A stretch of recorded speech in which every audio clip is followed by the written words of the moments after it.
so today we're going to do a trach section and changing the inner cannula. You're going to check the medical record, make sure it needs to be done. You're going to identify any allergies or anything the patient has. You're going to identify the patient once you walk into the room. Hi, I'm Lisa. What's your name and date of birth? Check their armband. Alright. So you're going to provide privacy. At any point throughout this, your patient may be lacking in oxygen, so you have to be very aware of that.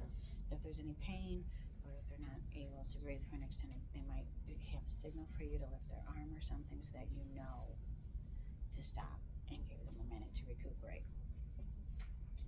Alright, so you need to have your ambu bag ready because you have to hyperoxygenate your patient, and your suction should be ready. It's going to be set at 150 millimeters of mercury for an adult patient. A lot of trach patients are also on oxygen, so you have to, be aware of that and remember to replace that as needed. In order to start with suctioning, you have to realize that this is a sterile thing, and you have to do, of course, your hand hygiene. You're going to put on your mask. You want one with a shield because sometimes there is splashback.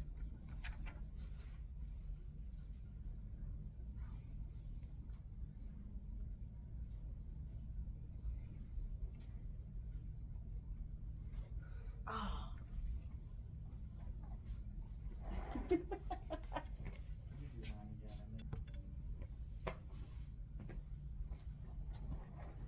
Okay, so today we're going to be doing trach care. Check the chart, check for allergies, check what your patient is and is not capable of. Come into the room, identify the patient, name and date of birth, check the armband, and perform hand hygiene. You're also going to want to give your patient privacy. Alright, so you got to make sure you have your ambu bag. Okay, you have to hyperoxygenate your patient, so you're going to need that for suctioning. Your suctioning should be on and set to 150 millimeters of mercury. Your patient needs to be in a Fowler's position. Probably the higher the better. You're going to don your mask. To suction is a sterile procedure. And you will want to put something across your patient because you don't want them getting wet either. Note that most trach patients have oxygen on them, so you may have to set that up as well. Okay. You do have something here for a little sterile field if you want one. Remember, only touching the edges. And shining side down.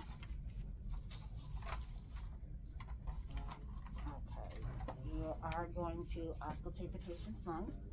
You're going to go from side to side without picking up your stethoscope in the Z formation. You're going to do the sides and then the back. Alright. You may need help lifting your patient to get to their back. After auscultating, you're going to want to open your sterile gloves. Remember to do this off to the side and not on any sterile field or anything that you need to keep sterile. I am right-handed dominant, so that's what I start with. Holding the cuff only. Okay. Then, using the skip method, the other hand. Alright. We are going to open a little thing here. Okay, your saline solution should be open. If it is already open, you're going to pour some in the garbage and then pour some into the little cup. This is the hand that I now no longer have sterile. So this is my sterile hand. This is the hand that will actually be suctioning. So your catheter, you don't really want touching anything other than sterility. You're going to go ahead and put this on the end here. And you're going to dunk this in the sterile solution. You can test it by putting your thumb over the little port. Okay. You're going to pull this off and hyperoxygenate your patient.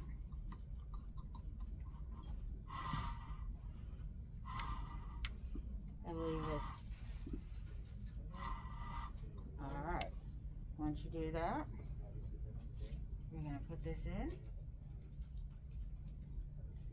Okay, once it's in, you're going to cover that little port and circle out. And back into the saline. Hyperoxygenate again. This is to make sure your patient is breathing. They need oxygen.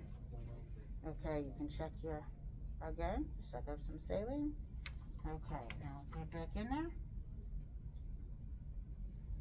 Cover the little port, let it suction out. You don't want to suction while you're putting it in. You don't want to cover that while you're putting it in. And while you're pulling it out, you want to do a circular motion.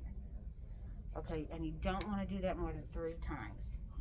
In between each time, you need to do 3 to 6 squeezes of the Amiver to hyperoxygenate. Okay. You can replace your oxygen back on your patient and throw this out. Coil it up, throw it out. Now, you're going to want to change the inner cannula. To do that, we have to do some cleaning. Alright, first, I'm going to get rid of these gloves. These are dirty from suctioning. Okay, we're going to throw all that out. Alright. And now we have our little area here that we're going to clean with. Perform hand hygiene again. Always good to do more than less of that. Okay. Now we're going to open up our next pair of gloves. Because this is a sterile procedure as well. Being careful not to contaminate your other areas here.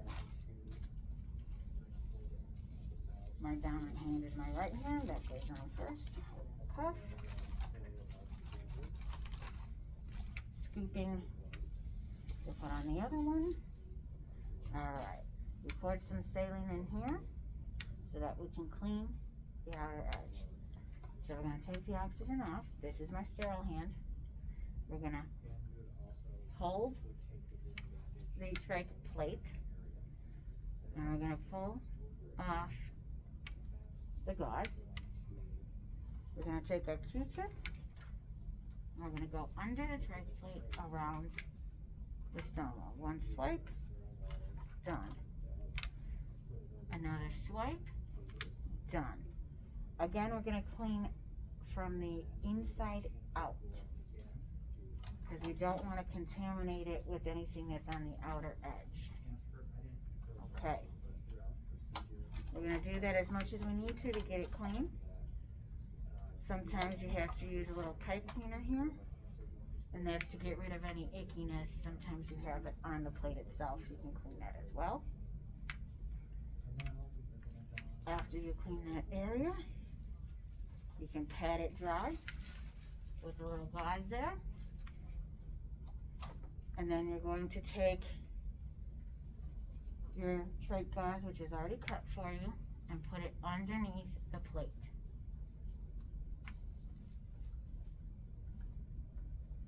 Alright, once that's under the plate, you can pop out the inside, throw that out, get your fresh new one, and pop that right in until it snaps. Alright, at this point now you're going to replace the trach collar. So I'll put it on one side. Okay, put it around the patient. To the other side.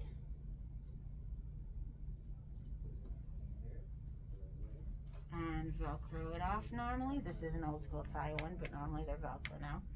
And you're going to make sure that you have 1 finger width in between the collar and the neck so that the patient can move easily. Alright, from there, you're going to replace the patient's oxygen. You can take off your gloves, throw all this out, and perform hand hygiene. You're going to take off your mask, and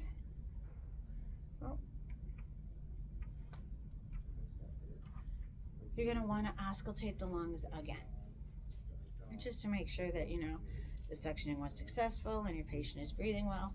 You can always kind of put your hand kind of in front to also feel that there's air coming in and out of it.